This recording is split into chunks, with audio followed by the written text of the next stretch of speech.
Únete al terror en cuentos de terror aterradores.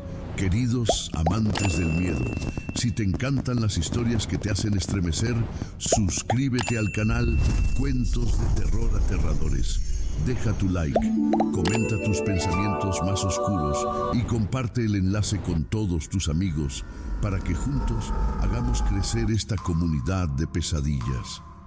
Cada suscripción, comentario y like nos ayuda a traer más contenidos escalofriantes y maravillosos. No dejes que el terror pare. Únete ahora y forma parte de nuestras historias aterradoras. Suscríbete, comenta, da like y comparte.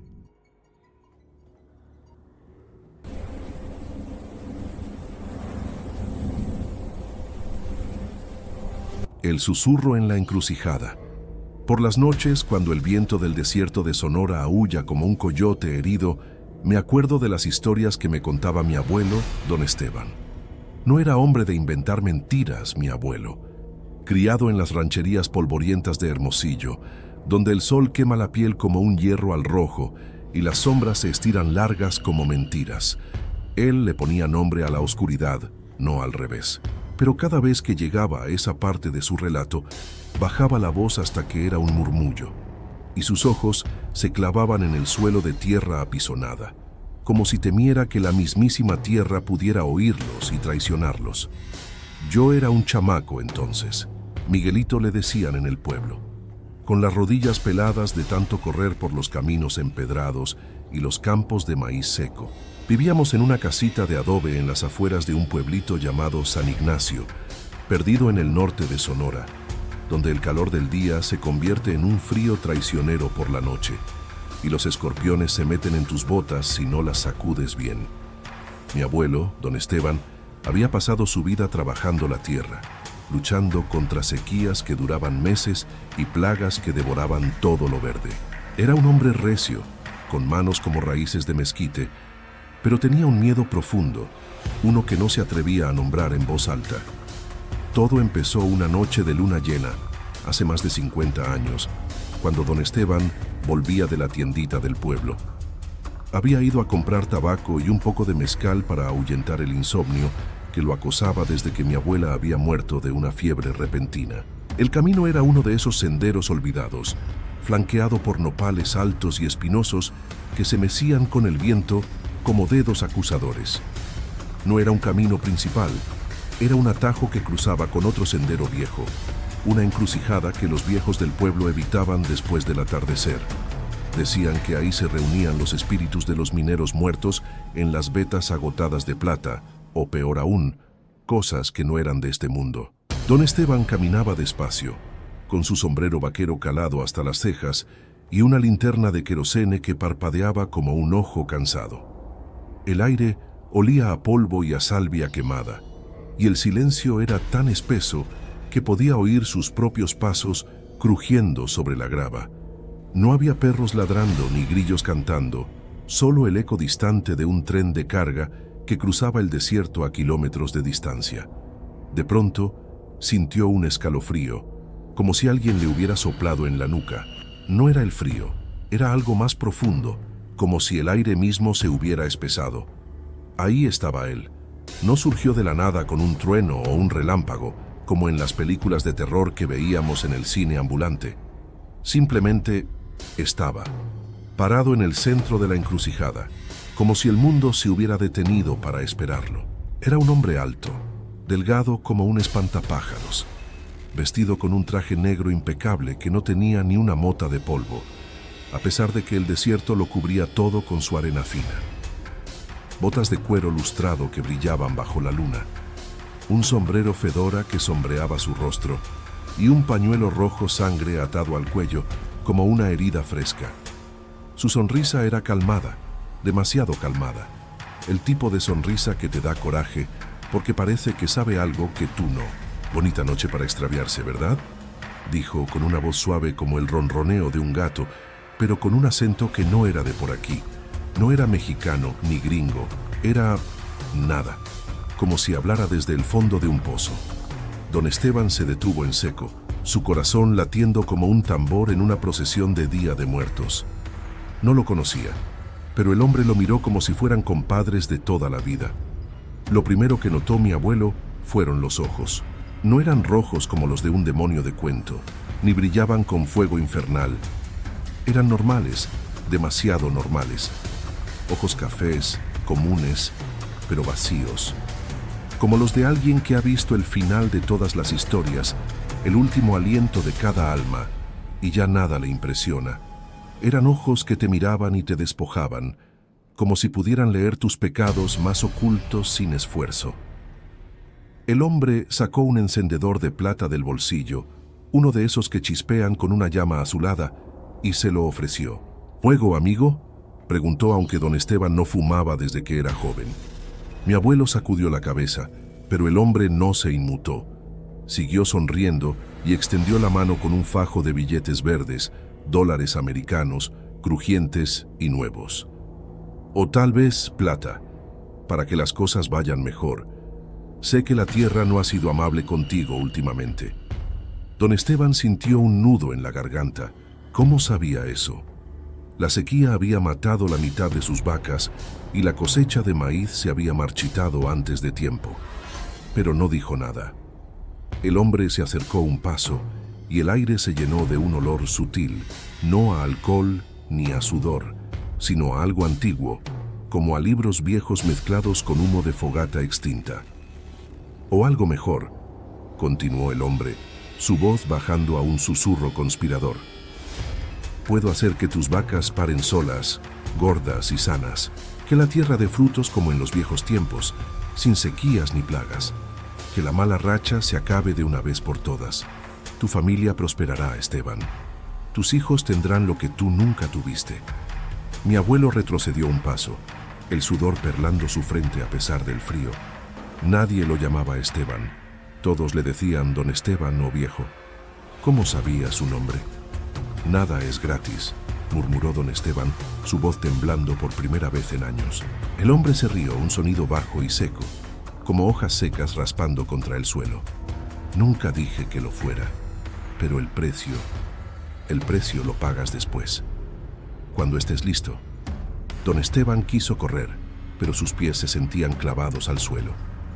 El hombre se dio la vuelta para irse, pero al hacerlo mi abuelo juraba que no dejó huellas en la tierra blanda.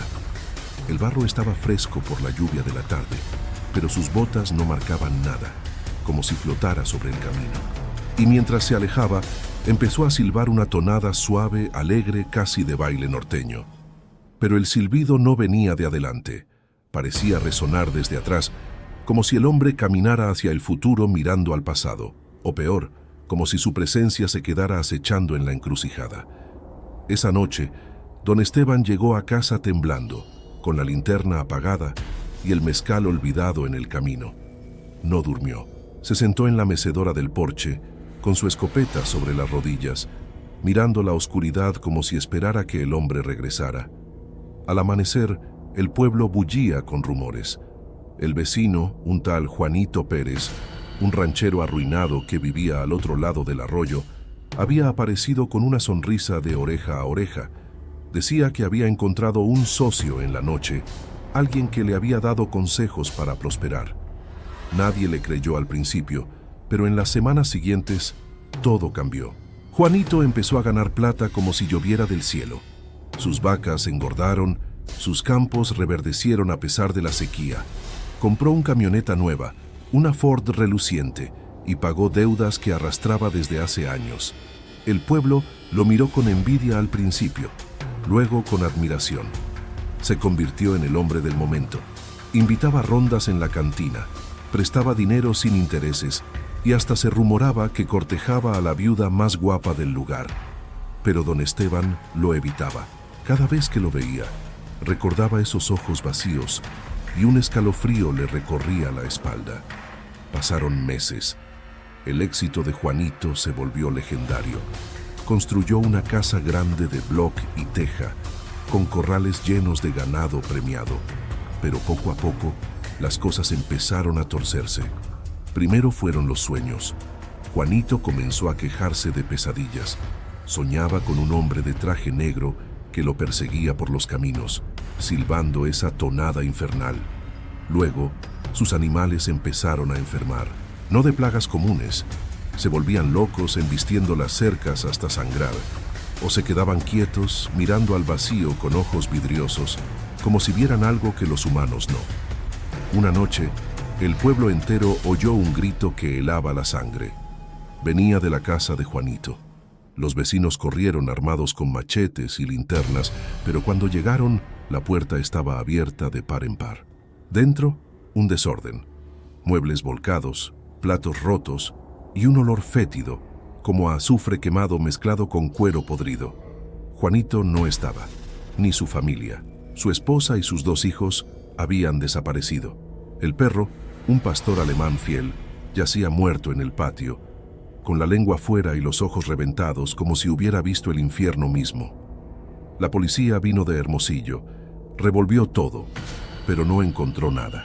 Dijeron que quizás se habían fugado por deudas ocultas, pero los viejos del pueblo sabían la verdad. Don Esteban, desde su porche, murmuraba: «El cobro llegó. Siempre llega cuando no puedes negarte». Los años pasaron y la encrucijada se convirtió en un lugar maldito. Nadie cruzaba por ahí de noche, pero la historia no terminó con Juanito. Mi abuelo me contó que el hombre regresaba cada cierto tiempo, disfrazado de forastero, ofreciendo tratos a los desesperados. Una vez un jornalero llamado Paco aceptó. Quería curar a su hija enferma de tuberculosis. La niña sanó de la noche a la mañana, pero meses después, Paco empezó a enloquecer. Decía que oía silbidos en su cabeza, que veía sombras con ojos vacíos acechando en los rincones. Una madrugada, lo encontraron colgado de un mezquite, con una sonrisa frozen en el rostro y huellas de botas lustradas en el barro alrededor que desaparecían a metros del árbol. Yo crecí con esas historias, pero como chamaco las tomaba como cuentos para asustar. San Ignacio era un pueblo tranquilo, con sus fiestas de la Virgen, sus bailes en la plaza y el olor a tortillas frescas por las mañanas. Pero cuando cumplí 15, todo cambió. Mi padre, que había heredado la ranchería de Don Esteban, cayó en tiempos duros. La sequía de 1985 fue la peor en décadas. El ganado moría de sed y los bancos nos acosaban con deudas. Una noche, mi padre volvió tarde de la cantina con los ojos inyectados y una sonrisa rara. «Todo va a cambiar, Miguelito», me dijo, palmeando mi hombro con fuerza. Encontré a un socio, un tipo elegante, en la encrucijada. Me ofreció ayuda. Sentí un frío en el estómago como si hubiera tragado hielo. Le rogué que no. Le conté las historias del abuelo, pero él se rió, diciendo que eran pavadas de viejo. Al día siguiente, las cosas mejoraron. Llovió después de meses, los campos reverdecieron y el dinero empezó a fluir. Mi padre compró maquinaria nueva, contrató peones y hasta planeó mandarme a estudiar a la ciudad. Pero las pesadillas empezaron pronto. Mi padre se despertaba gritando, hablando de ojos que lo miraban desde la oscuridad. Empezó a beber más, a pelear con mi madre. Una noche lo encontré en el patio, mirando la encrucijada a lo lejos, murmurando: «Viene a cobrar, siempre cobra». Intenté ayudarlo. Fuimos al cura del pueblo, don Alfredo, un hombre santo que bendecía las casas con agua bendita y cruces de palo santo. Pero ni las oraciones detuvieron lo que venía. Los animales empezaron a morir de formas extrañas, vacas con el cuello torcido, como si algo las hubiera estrangulado en la oscuridad. Gallinas desplumadas vivas, chillando hasta el amanecer. El olor a azufre se colaba en la casa, y por las noches oíamos silbidos lejanos, esa tonada alegre que se clavaba en el cerebro como un clavo. Una tormenta azotó el pueblo esa temporada, con relámpagos que iluminaban el desierto como fuegos artificiales del infierno. Mi padre desapareció esa noche. Lo buscamos por días. Peinamos los caminos, los arroyos secos, hasta las minas abandonadas. Nada. Solo encontramos su sombrero, tirado en la encrucijada con huellas de botas que no llevaban a ninguna parte. Mi madre enloqueció de Griff. Se encerró en la casa, hablando sola, jurando que veía al hombre elegante en los espejos, sonriendo con esos ojos vacíos. Yo me quedé a cargo de la ranchería, pero el terror no me dejó en paz. Empecé a soñar con él. El hombre me ofrecía tratos, prometiendo traer de vuelta a mi padre, curar a mi madre. Despertaba sudando, con el silbido resonando en mis oídos. Pasaron años. Me casé con Rosa, una muchacha del pueblo vecino, y tuvimos 2 hijos, Carlitos y Lupita. Intenté olvidar, pero la encrucijada seguía ahí, acechando como una herida abierta. Una vez, en una feria de ganado en Nogales, conocí a un viajero que contaba historias parecidas. Un hombre en cruces de caminos por todo México, desde Chiapas hasta Baja California, ofreciendo fortunas a cambio de almas. Decía que era el diablo mismo, o algo peor, un recolector de deudas eternas. Pero el verdadero horror llegó cuando Carlitos, mi hijo mayor, cumplió 18. Era un chamaco rebelde, soñando con dejar el pueblo e ir a la ciudad. Una noche, después de una pelea conmigo por dinero, se fue caminando hacia la encrucijada. Lo encontré al amanecer, sentado en el suelo, con una sonrisa calmada que me heló la sangre. «Papá, todo va a estar bien», dijo.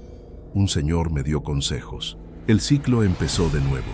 Carlitos prosperó. Consiguió trabajo en una mina, ganó plata, compró una moto, pero las sombras lo siguieron. Pesadillas, silbidos, animales muriendo.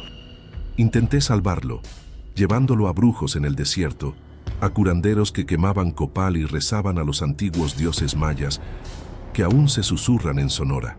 Nada funcionó. Una noche de luna nueva, cuando la oscuridad era absoluta, oí el silbido acercándose a la casa. Salí con la escopeta de mi abuelo, temblando como una hoja. Ahí estaba él, en el patio bajo un mezquite torcido, el mismo traje negro, el pañuelo rojo, los ojos vacíos. «¿Listo para un trato, Miguel?», preguntó, su voz como un eco en una cueva. Le disparé. El estruendo retumbó en la noche, pero la bala pasó de largo, como si él no fuera más que humo. Se rió ese sonido bajo y seco, y desapareció en la oscuridad, dejando solo el olor a azufre. Carlitos desapareció al día siguiente, como Juanito, como mi padre. La casa quedó vacía, el ganado enloquecido. Rosa y Lupita huyeron al sur a casa de parientes, pero yo me quedé, porque sé que volverá, siempre vuelve. Ahora, cuando alguien en el pueblo habla de suerte repentina o negocios milagrosos, yo bajo la voz y miro al suelo. Si te ofrece todo sin pedir nada ahora, digo, es porque planea cobrártelo cuando ya no puedas negarte. Y por las noches, cuando el viento aúlla, no saludo a extraños elegantes. Bajo la cabeza y sigo caminando, pero sé que me sigue. El silbido nunca se apaga del todo. Está ahí, en el fondo de mi mente, esperando el momento justo para cobrar.